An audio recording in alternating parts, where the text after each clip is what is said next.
समय किसी का सगा नहीं होता है। कोई ऐसा व्यक्ति ऐसी पृथ्वी पर नहीं होगा जिसको समय दगा नहीं दिया होगा, समय ठगा ना होगा। कोई भी ऐसा व्यक्ति नहीं, चाहे राम हो या कृष्ण हो, बुद्ध हो या महावीर हो, चाहे अर्जुन। दिख रहा समय दगा जरूर देता है, ठगता जरूर है, भाग्य दगा जरूर। इसलिए भक्ति करना है तो समय की इंतजार छोड़ो, इसी क्षण करो। हम लोग कहते हैं चलो अब कर लेंगे, कब कर लेंगे, क्या कर लेगा, समय दगा दे देगा। गुरु केवल यही उपदेश देता है, समझाता है। सुख भी उसी का है, दुख भी उसी का है। सुख दुख में सम रहो और गुरु का, गोविंद का भक्ति करो, भक्ति करो। भक्ति भजन हरि नाम है, दूजा दुख पार। भक्ति और भजन परमात्मा का नाम, यही सार तत्व है।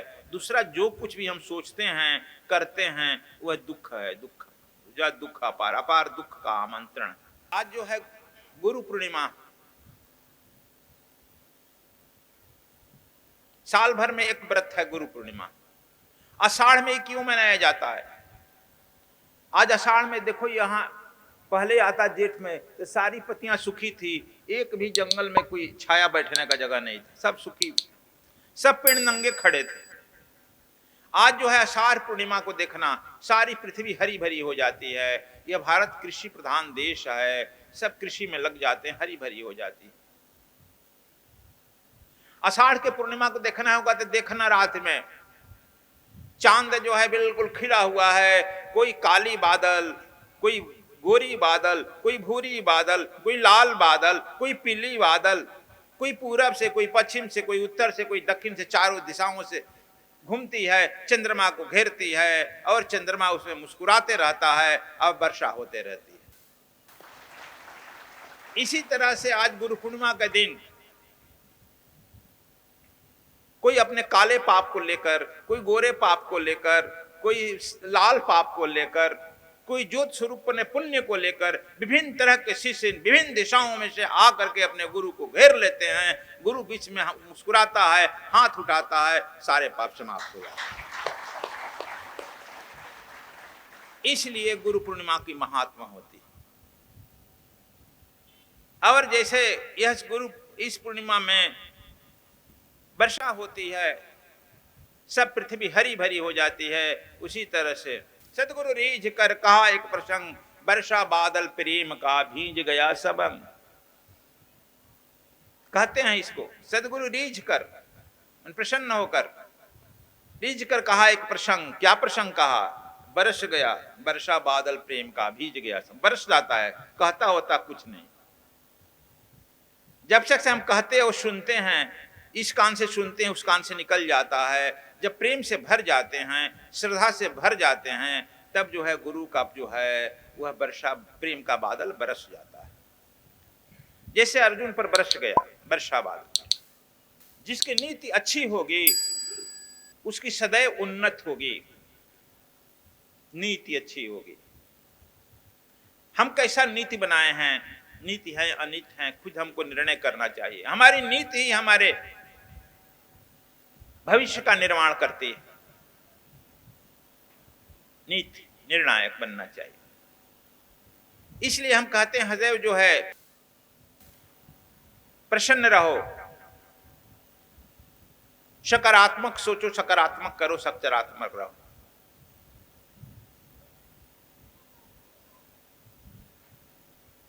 आप जैसा सोचेगा, देखो एक बार क्लिंटन राष्ट्रपति थे, क्लिंटन राष्ट्रपति थे, जेल में गए, पागल खाने में गए। एक पागल चिट्ठी लिख रहा था। क्लिंटन ने पूछा उस पागल से, ए क्या लिख रहे हो? वह पागल देखा, उसकी सब लोग खड़े थे अगल बगल में, राष्ट्रपति। कहा कि बड़ा पागल है, कहां से आ गया, देख नहीं रहा कि मैं पत्र लिख रहा हूं। सब लोग गड़बड़ाए। क्लिंटन ने रोका, कहा किसको चिट्ठी लिख रहे हो, क्या लिख रहे हो? एकदम पागल नए नए आए हो क्या? समझ नहीं आ रहा है? मैं चिट्ठी लिख रहा हूं, इसको मैं जाकर पोस्ट ऑफिस में छोड़ूंगा, जब वहां से आएगा तब न बताऊंगा क्या लिखा है। अभी मैं क्या बताऊं? मूर्ख आदमी कहीं का। क्लिंटन अपने डायरी में लिखा, ठीक कह रहा है। हम लोग प्रत्येक आदमी अपने नीति के द्वारा, अपने कर्मों के द्वारा रोज पत्र लिख रहे हैं, लिख रहे हैं, लिख रहे हैं, और जब लिखित चला जाता है तो उस परमात्मा के यहाँ कोई बही नहीं, कोई खाता नहीं, लेकिन तुम्हारे सारे कर्मों का लेखा जोखा हो रहा है। और जब वहां पहुंच जाता है, फिर तुम्हारे यहाँ लौट कर आ जाता है, तो कहते हैं कि क्या आ गया, पढ़ो जो लिखा है वो आ गया। ये क्लिंटन अपने डायरी में लिखा, ठीक कह रहा। चिट्ठी जाएगा, पोस्ट ऑफिस आएगा, तब न पढ़ूंगा। अब हमने अपने कर्मों के द्वारा चिट्ठी तो लिखा, कितना किसी का गला मारा, कितना किसी को पॉकेट मारा, कितना किसी का दान दिया, कितना हम झूठ बोले, कितना फ्रॉडगिरी किया, सब चिट्ठियां तो रोज हम लिख रहे हैं। चिट्ठियां तो पहुंच रही है। वह ऐसा परमात्मा है जिसके यहां कोई कागज नहीं, कोई कलम नहीं, लेकिन लिखी तो जा रही है। हम जो बोल रहे हैं यह सब टेप हो रहा है कि नहीं हो रहा है? और यहां जो बोल रहे हैं, ये जो लगाए हैं मशीन से, पूरी दुनिया में लोग सुन रहे हैं। आज सुन रहे हैं, कहीं कागज कलम पर लिखा जा रहा है। इस तरह से मेरा सर काम लिखा जा रहा है, चला जाता है, फिर मेरे सामने प्रकट हो जाने लगता है। तो कहते हैं कि कहां से आ गया? मैं नहीं किया हूं, मैं नहीं किया हूं। कौन किया? तुम्हारा ही लिखा हुआ। क्लिंटन का जीवन केवल उस पागल के बाद से बदल गया और अपना नीति जो है बदल दिया। कहा भले हमारी राजनीति हो या ना हो, लेकिन मैं झूठ नहीं बोलूंगा। मैं ऐसा नहीं लिखूंगा कि वह आए तो मुझे गलती पढ़ना पड़े। बदल दिया। कि मैं ऐसा कर, एक पागल के डांट से बदल गया। बदलना होगा तो कहीं से बदल लेगा, नहीं बदलना होगा तो क्या करेगा? अब सुन ही रहा था कथा, दक्ष प्रजापिता का तो नहीं बदल रहा है, नहीं मिल रहा है। अभिमान है। अभिमान अपने जिंदगी में कभी आने मत दो, और स्वाभिमान अपने जिंदगी से कभी जाने मत दो।